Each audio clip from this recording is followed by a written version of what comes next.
say Istanbul Airport is the meeting point of the world. So, of course, what better place to show the world how much influence Turkey has had on global coffee culture? And I love this little corner right here because it's a collection of different famous artists depicting coffee in their work. For example, this right here is a Van Gogh.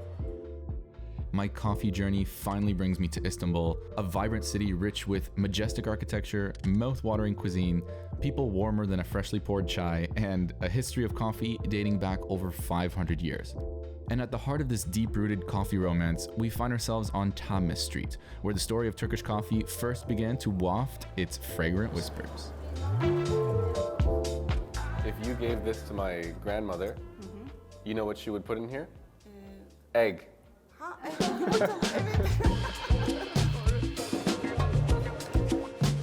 This is the incredible Spice Bazaar. It's been around since the 1600s in the neighborhood of Eminönü here in Istanbul.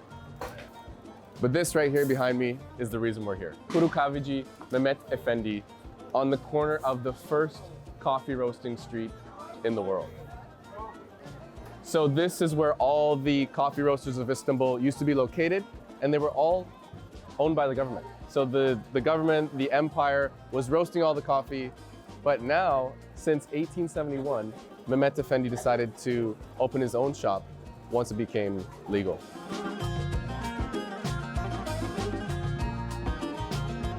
The existing building is established in 1932. Okay. Yeah. When's the best time to come if you want to buy coffee? Any time of the day is the best time. Anytime. Yeah, because I mean, we come in the shop like 6:30 in the morning, and we start grinding at 7. So after 7, you can just smell the fresh ground coffee all over the street.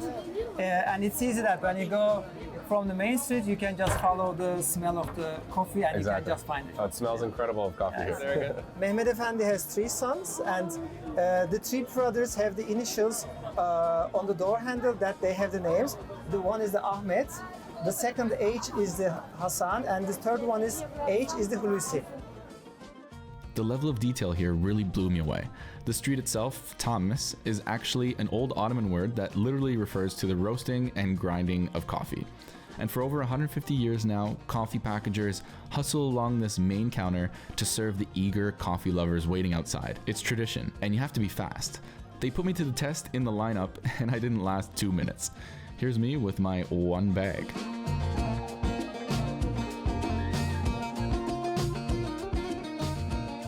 The coffee comes to Istanbul at the end of 1500s. Then we have the first coffee shops in Istanbul. When you go to we call it Yerebatan Sarnıcı, the basilica in Istanbul, which is close to Eminönü, there is a stone called Million Stone. And the Million Stone is like the 0 point of the world. And it's coming from the 4th century. So Istanbul was the center of the world. And from the center of the world, coffee is spread throughout all of the world, to Europe, to US, to anywhere. And when you go to British Museum, there is an advertisement coming from 1652. It was an advertisement of the coffee house that was first opened in London by Pascal Rosé. And the name of the coffee house was Pascal Rosé's Head, or the Turk's Head. In summer it says, drink coffee like the Turks. During the history of 153 years, we have some foreign exchange shortages in Turkey. So the company didn't have production for some 5-year intervals. And when I was age of 5, there was no coffee. And when I went to the shop there, we were selling some honey and some tea. That was all. There was no coffee. And can you explain a little bit, why was there no coffee in Turkey? You know, such a coffee-consuming country. What happened that you didn't have coffee? When we had the foreign exchange shortages, the government said you cannot import some of the items to Turkey. And one of the abandoned items was green coffee beans.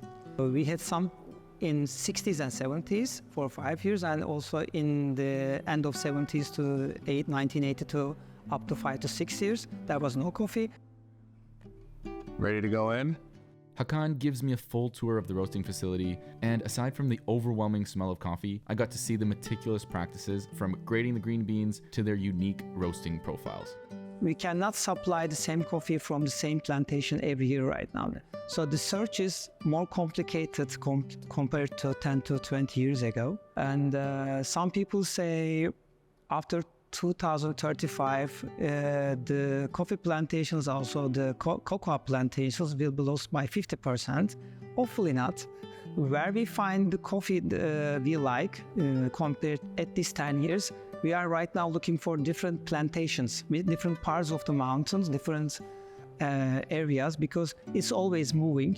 Because it's a seasonal product, we have to make the decision for the 12 months only in 3 to 4 months, so that we can keep those coffee for the year long. During the cupping process and also the blending process, the mine is working like an equalizer.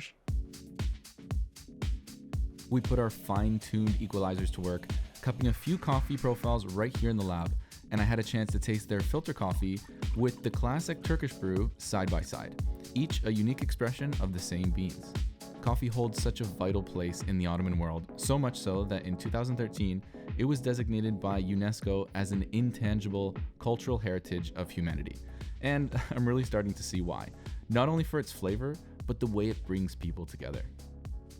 It was around 1870, 1871, when the government, the Ottoman Empire, who was roasting all the coffee, teşekkürler. So they opened it up to any private business to start roasting, grinding, and selling coffee. So Mehmet Efendi was the first of his kind to take advantage of this new rule and open Kuru Kahveci Mehmet Efendi right over here.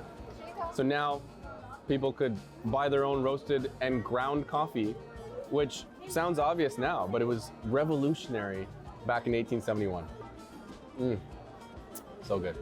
As you can see, Turkish coffee is more than a drink, more than a taste.